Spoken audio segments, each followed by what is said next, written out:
प्यारे मित्रों, नमस्कार।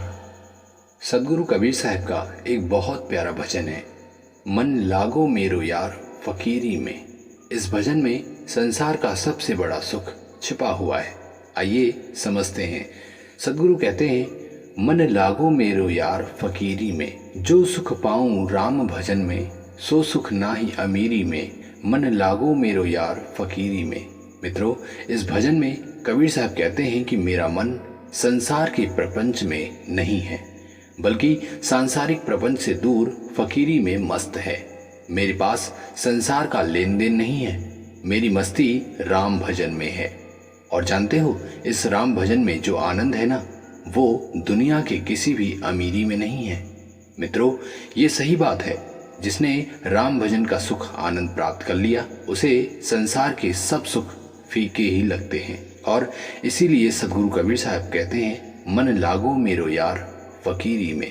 फिर कहते हैं, भला बुरा सबका सुन लीजिए, कर गुजरान गरीबी में, मन लागो मेरो यार फकीरी में। सदगुरु कहते हैं, इस आनंद को पाना चाहते हो तो भला बुरा, निंदा, यश अपयश, ये सब सुन के भी इसे अनसुना कर दो। क्योंकि जो आनंद में मस्त रहता है, उसे किसी मान सम्मान की परवाह नहीं होती। वे कहते हैं, आखिर यह तन खाक मिलेगा, कहाँ फिरत मगरूरी में, मन लागो मेरो यार फकीरी में। सदगुरु कबीर साहब का एक बहुत बड़ा संदेश है कि किसी भी बात पर अहंकार मत करो। सांसारिक धन संपत्ति की बात ही क्या है, ये तन भी मिट्टी में मिल जाएगा। इसलिए संसार का मोह त्याग कर मन को मस्त कर लो।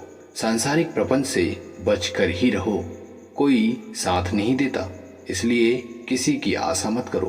वे कहते हैं, प्रेम नगर में रहनी हमारी, साहिब मिले सबूरी में, मन लागो मेरो यार फकीरी में।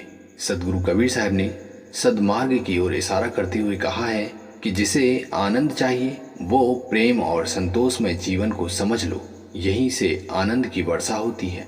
जिसे सत्य चाहिए वो प्रेम और संतोष के आवरण को ओढ़ लो। वे कहते हैं, कहत कबीर सुनो भई साधो, साहिब मिले सबूरी में, मन लागो मेरो यार फकीरी में। बहुत ज्ञान प्राप्त करने से कुछ नहीं होगा, बस इतना जान लो, जो संतोषी होगा और जिसे दुनिया के प्रपंच से कोई लेना देना नहीं होगा, वही दुनिया का सुखी व्यक्ति है। इसलिए हे संत प्रेमियों, हमेशा संतोष में जीवन जियो। मित्रों, इस पूरे भजन का अर्थ है कि जहां भी रहो मस्त रहो। जो प्राप्त है वो पर्याप्त है। बस यही भावना लेकर हमेशा अपने मन में संतोष रखो, तभी वास्तविक भजन हो पाएगा। बहुत से लोग ये मानते हैं कि बहुत संपत्ति एकत्रित कर लेने के बाद दान धर्म करने में सहायता होती है और मन प्रसन्न रहता है, जबकि ये सबसे बड़ी भूल है। जो व्यक्ति थोड़े में खुश नहीं है, वो अधिक में खुश कैसे रह पाएगा। जिसे बहुत ज्यादा एकत्रित करने की आदत है, वो संतोषी हो ही नहीं सकता। सदगुरु कबीर साहब ने एकत्रित करने को दरिद्रता कहा है, और वास्तव में ये सच है। जो सुख त्याग और समर्पण में है ना, वो एकत्रित और संग्रह करने में नहीं है। इस भजन में सदगुरु कबीर साहब ने बहुत सुंदर संदेश दिया है कि सांसारिक विषय वासनाओं को एकत्रित करने की भूल मत करो।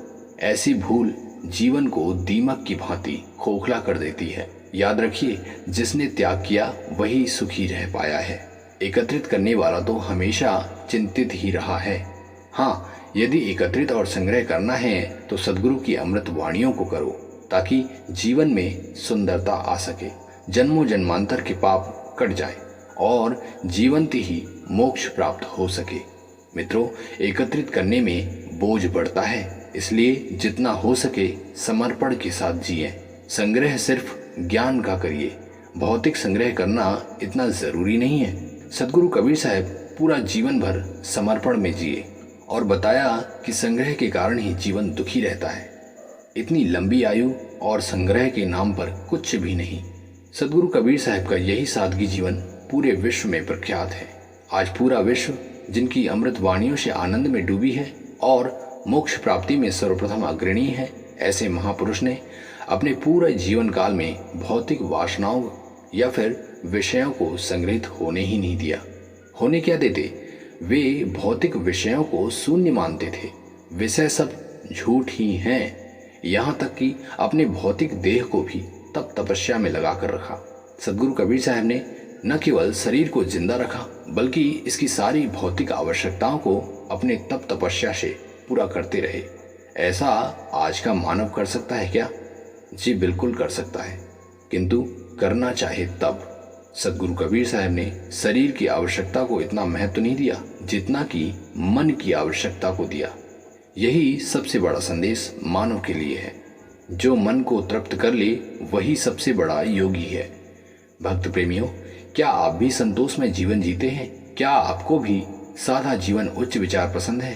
कृपया कमेंट करके जरूर बताएं और ऐसे ही आध्यात्मिक ज्ञान के लिए अपने आराध्य जीवन सत्संग से यूं ही जुड़े रहें। मिलते हैं अगली अमृत प्रेरणा में।